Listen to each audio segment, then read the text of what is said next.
Hello hello, എത്ര പ്രാവശ്യമായി വിളിക്കുന്നു സീനെ? എനിക്കൊന്ന് കോള് കണ്ടാലെങ്കിലും തിരിച്ചു വിളിച്ചൂടെ? ഫോൺ മനഃപൂർവ്വം എടുക്കാഞ്ഞിട്ടല്ല മോളെ. ഇവിടെ ഏട്ടൻ്റെ ഒരു കസിൻ്റെ കല്യാണത്തിന് വന്നേക്കാ ഞങ്ങള്. അപ്പൊ അവിടെ ഭയങ്കര ഒച്ചയും ബഹളം. ഒന്ന് ഫ്രീ ആയിട്ട് വിളിക്കാന്ന് വിചാരിച്ച. എന്താ വിളിച്ചത്? എന്തിനാ വിളിച്ചതെന്നോ? മാല എടുത്തു തരട്ടെ? എത്ര പ്രാവശ്യം ഞാൻ പറയണു. ഞാൻ മനഃപൂർവ്വം എടുത്തു തരാഞ്ഞിട്ടല്ല, ആകെ പെട്ടിരിക്കാ മോളെ. പൈസ ആവട്ടെ, ഉടനെ തന്നെ എടുത്തു തരാം.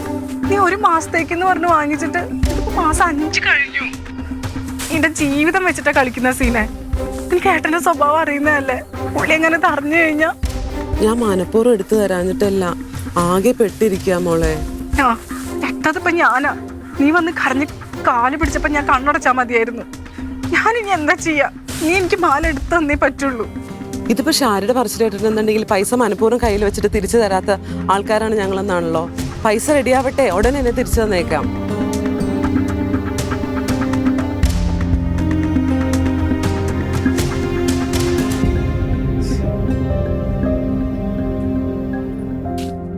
ട്യൂഷൻ നേരത്തെ കഴിഞ്ഞാ? ആ കഴിഞ്ഞമ്മ. ഇന്ന് ചേച്ചിക്ക് പനിയായിരുന്നു, അതുകൊണ്ട് പൊക്കോളാൻ പറഞ്ഞു.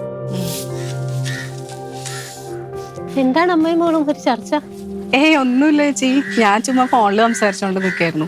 മോളാണെങ്കിൽ നേരത്തെ ട്യൂഷൻ കഴിഞ്ഞ് വരികയും ചെയ്തേ.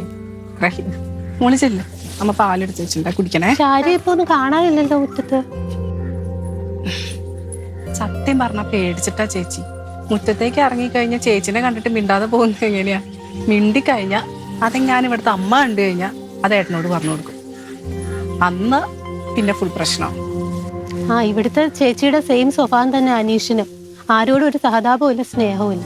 സ്നേഹമൊക്കെ ഉണ്ട്, പക്ഷെ മനസ്സിലാന്നേ ഉള്ളൂ, പ്രകടിപ്പിക്കില്ല. പിന്നെ ഏട്ടന്റെ പോളിസി എന്ന് പറഞ്ഞാൽ ആരും ആശ്രയിക്കരുത്, ആരും സഹായിക്കരുത്.